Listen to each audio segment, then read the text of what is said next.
उत्तर प्रदेश के डिस्ट्रिक्ट बिजनौर के कस्बा शेरकोट में सैफ वर्ल्ड के कार्यालय पे आज हमारे साथ मौजूद है हुसैन अहमद अंसारी साहब, जो कि पिछले एक हफ्ते से एक ज़मीनी विवाद चल रहा है, दो समुदाय को लेकर भड़काने की कोशिश हो रही है। हम उनसे जानना चाहेंगे इस बारे में वो अपनी क्या राय देना चाहेंगे। मैं सैफ वर्ल्ड के जो पत्रकार हैं खालिद साहब, उनकी इसलिए कदर करता हूँ कि वो सच्चाई को जनता के सामने लाते हैं। और मैं इस पे कहना चाहता हूँ कि ये एक मदरसे की ज़मीन है, जो इसका बयाना 625 रुपये सन 66 में पहली किस्त दी गई थी, जो अब्दुल्ला अंसारी इसके सदर हुआ करते थे, और ये डिस्ट्रिक्ट बोर्ड से ज़मीन खरीदी गई थी। तो इस ज़मीन को 4 किस्तों में डिस्ट्रिक्ट बोर्ड को अदा किया गया था, और उस टाइम क्योंकि कमेटी रजिस्टर्ड नहीं थी, तो डिस्ट्रिक्ट बोर्ड वालों ने ये कहा था कि भाई आपकी कमेटी रजिस्टर्ड नहीं है, हम आपके नाम ये बैनामा कर रहे हैं, और आप इसे जब आपकी कमेटी बन जाएगी आप इसको ट्रांसफ़र कर देना। तो ये अब्दुल्ला साहब ने 1997 में इसको मदरसे के नाम एक इकरारनामा किया, जो कमेटी तश्कील दी गई थी, और मुझे उसका सदर बनाया गया।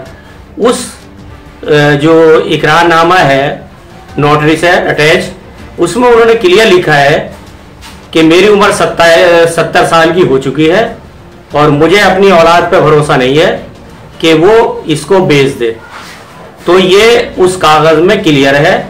और रही नोमी मेले की बात, तो हिंदू भाई ये नहीं कह रहे हैं कि ये ज़मीन हमारी है, हिंदू भाई ये कह रहे हैं कि इसमें मेला लगता है, और मैं भी कह रहा हूँ, और इसके बाइलाज में भी है, और ये मेला लगता रहेगा। इसमें ना हिंदुओं को एतराज़ है ना मुसलमानों को। इसमें ये पता नहीं डॉक्टर साहब मालूम नहीं ये सन 66 से सो रहे थे क्या भाई, जब इनकी ज़मीन थी, इन्हें इस मदरसे को भी देखना चाहिए था। इस मदरसे में जो पैसा लगा हुआ है वो सब आवाम का है, इसमें हिंदू मुसलमान का सबका पैसा लगा हुआ है, और इसमें जो पढ़ाई होती है वो सब, उसमें कोई फीस नहीं ली जाती, और इसकी मान्यता भी सन 97 से है। इसमें इन्होंने नगर पालिका में जनवरी में केस डाला कि इसका हाउस टैक्स मदरसे के नाम, उसके हमारे नाम कर दिया जाए मदरसे की। ये वहाँ से केस हारे। इन्होंने 2015 में जहाँ से कमेटी रजिस्टर्ड होती है, रजिस्टर्ड कार्यालय मुरादाबाद, वहाँ इन्होंने मुकदमा डाला, वहाँ ये हारे। अब हमने मजबूरी में, हिंदू मुसलमानों ने मदरसे की ज़मीन को बचाने के लिए नौमी मेला वहाँ लगता रहे, यहाँ हमारा आपस का भाईचारा बना रहे, इसलिए हम सब एक साथ होकर के इसको आवाज़ को उठा रहे हैं। और हम इन्हें बताना चाहते हैं कि डॉक्टर रिजवान साहब, आपने जो भू माफियाओं को इस ज़मीन का एग्रीमेंट किया है, आप भूल में हो। यहाँ का हिंदू मुसलमान आपको इस ज़मीन को बेचने नहीं देने का, ये आपकी ज़मीन नहीं है। मैं आपको बता दूं, इसमें एक सलाम सेठ हुआ करते थे, एक रजाक सेठ हुआ करते थे। उन्होंने उस टाइम में एक ने 500 रुपये चंदा दिया, एक ने 1000 रुपये, सन 66 में। ये सब बाकायदा रुए दाद में लिखा हुआ है। किसी ने 2 रुपये दिए, 2 हैं, किसी ने 5 दिए, 5 हैं, किसी ने 25 पैसे दिए। तो रिजवान साहब, आपने कौन सा चंदा दिया?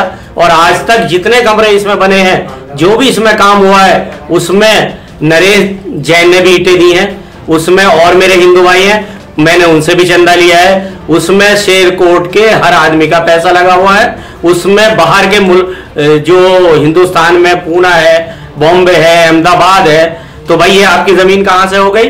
अरे आप इसे क्यों हिंदू मुसलमान का इशू बना रहे हो? आप भूल जाओ, इस पे कल स्टे भी आ गया। बस मैं जनता से सिर्फ जो मदरसे की ज़मीन है जिसमें नौमी मेला लगता है, मैं सारे हिंदू मुसलमान भाइयों से अपील करता हूं, इसमें आप मेरा साथ दें। अगर मैं सच्चाई में हूं तो मेरा साथ दें। और इसमें मैं आपको ये बात क्लियर करना चाहता हूं, 1 इंच ज़मीन मेरी नहीं है। इसमें 3 कमरे 20 और 25 फीट के मैंने सन 97 में अपनी जेब से बना करके दिए हुए हैं, वो मेरे नहीं है, वो मदरसे के हैं, क्योंकि जिसने भी इसमें चंदा लगाया है आज वो उनका नहीं है, वो मदरसे का है। और इसमें मैं आपको ये भी बता दूं, इसमें जो बच्चे पढ़ते हैं उन्हें बुक भी कभी कभी हम लोग फ्री देते हैं, फीस हम लेते नहीं। और इसमें टीचर भी, जो 4 टीचर हैं उनकी सैलरी गवर्नमेंट से आती है। तो ये कहाँ तक झुटलाएंगे इस बात को। मैं इनको फिर याद दिलाना चाहूँगा कि मदरसा, मस्जिद या गुरुद्वारा या धर्मशाला या मंदिर, अगर किसी ने भी इस पैसे को खाया है तो वो कभी सक्सेस नहीं हुआ। मैं तो ये कहता हूँ कि मेरी एक खून का एक कतरा भी हिंदू मुस्लिम को एकता में जोड़ने का काम करेगा। मैं अपने शेरकोट का भाईचारा खत्म नहीं होने दूंगा। और मैं आपसे वादा करता हूं, हम सब हिंदू मुस्लिम एक साथ मिलकर के इनको इनके मकसद में कामयाब नहीं होने देंगे। और जो भूमाफिया इस जमीन को घेरना चाह रहे थे, हम सब उनका विरोध करेंगे। खुदा हाफिज।